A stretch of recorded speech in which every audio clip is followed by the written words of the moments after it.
Welcome to episode 2 of Your Next Sale. Mark Dimmick here with friend and colleague Peter Robertson. Welcome. G'day, Mark. How you going? Mate, very well.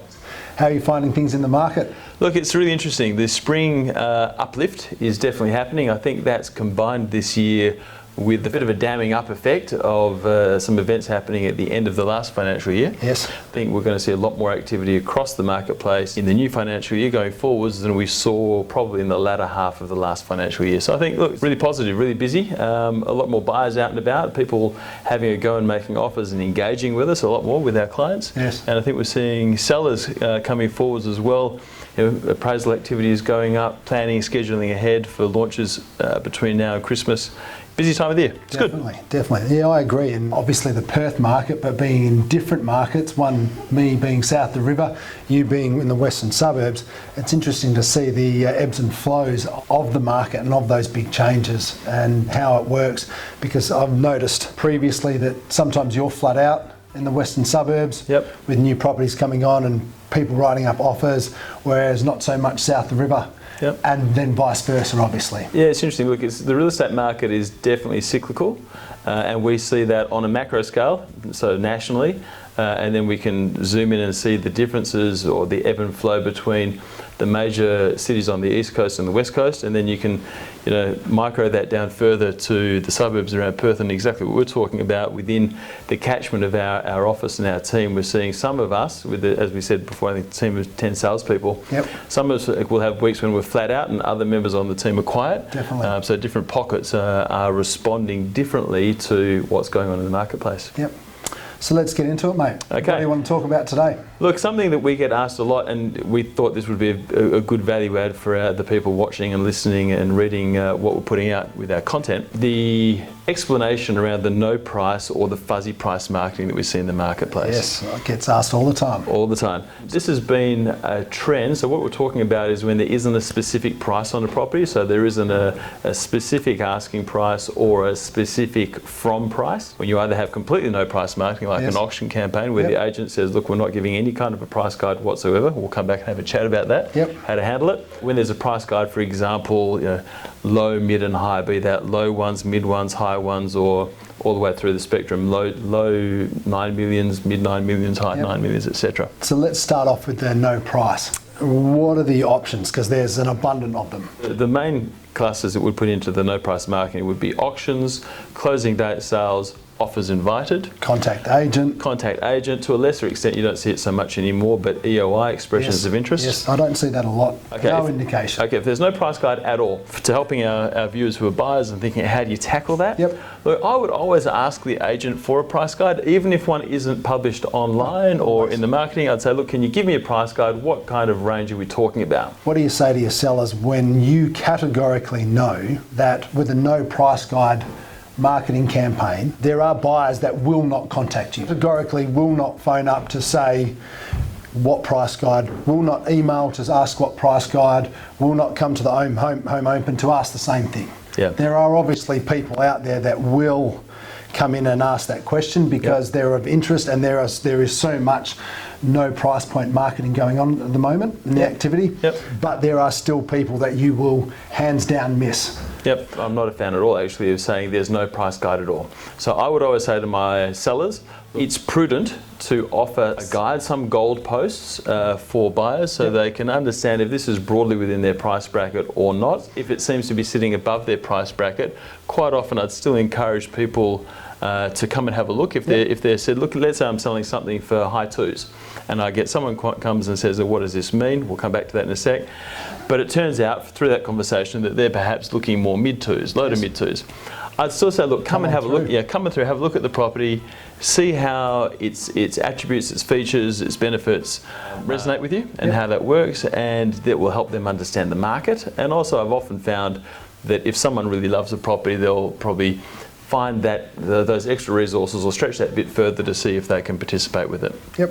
All right. So I would always preempt for my sellers and say, we should be thinking about what kind of a price guide we want to give to people. All right.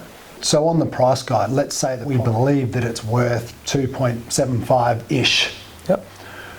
On a guide, how would you guide buyers coming into the market on a guide, what would you actually put on there and why? Yep, okay. It depends a little bit on what comparables there are out in the marketplace and what we've used to establish that 2.75.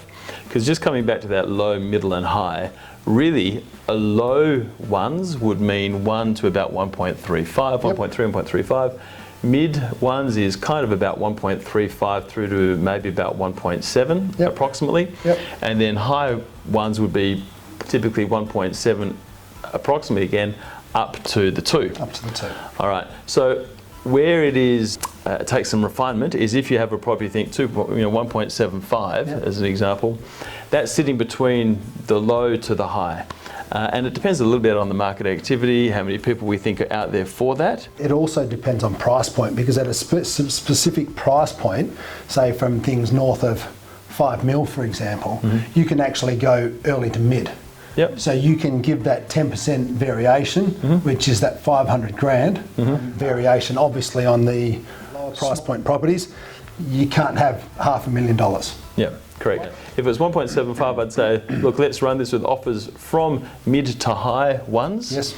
And that's going to bridge that space between that mid one bracket and then the high one. So it's indicating to buyers or to the marketplace that we're somewhere in that bridging price point. Okay. Taking one step back, if you have an agent who says, okay, I'm not giving any kind of a price guide at all on this one, all right, because you and I, we get asked about this a lot.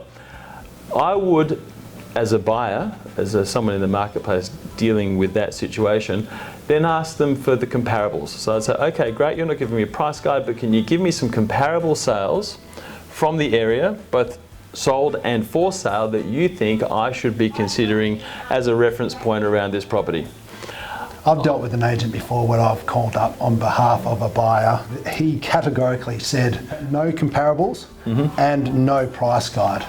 And from that day forward, I will never do business with him again. Very, very bizarre. Thankfully, we don't come up against that a lot. And I think buyers find that extremely frustrating. It tends to shut down the inquiry, not encourage it.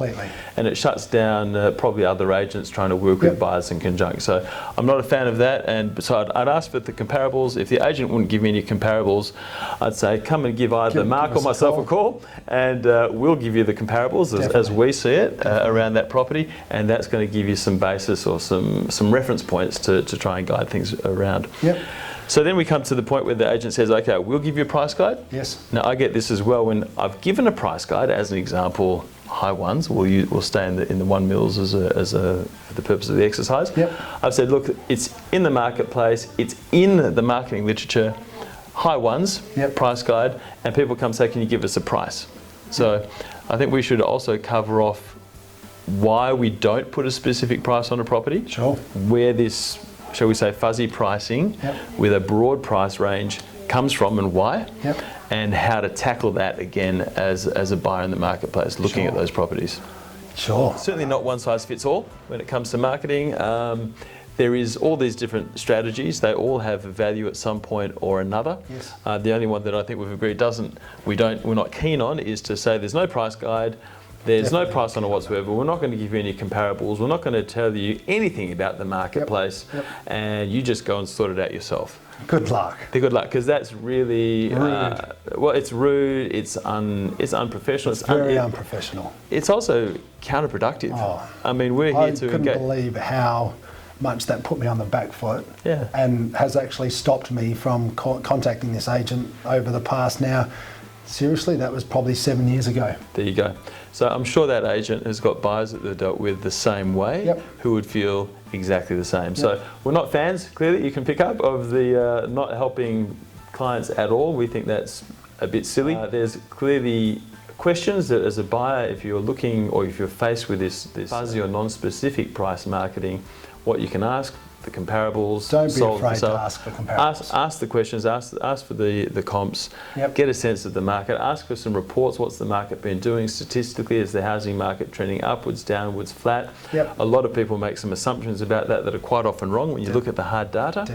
And if you remain feeling that you are being unhelped by the agent that you're talking to, come and talk to us, because we will help you. And hopefully that's given some clarity to what this pricing structure means, how to handle it when you come across it in the market as a buyer, and why we don't put a specific price on it, and why we might be in a price range as opposed to a specific.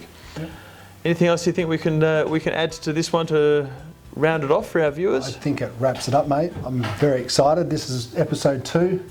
We come out to episode 3. Hopefully next week our next conversation will be just as helpful. We're seeking to add some value to you guys. So also, if you have any questions, don't hesitate to email them into us. If there's anything in particular you want to raise about how this whole crazy world of real estate transaction works, from the buying, the selling, the leasing, we cover all of it. Everything. So we're open to questions as well. So, Mark, mate, thanks very much. Thanks, Peter. Thanks for watching. Great. See you later. Have a good day.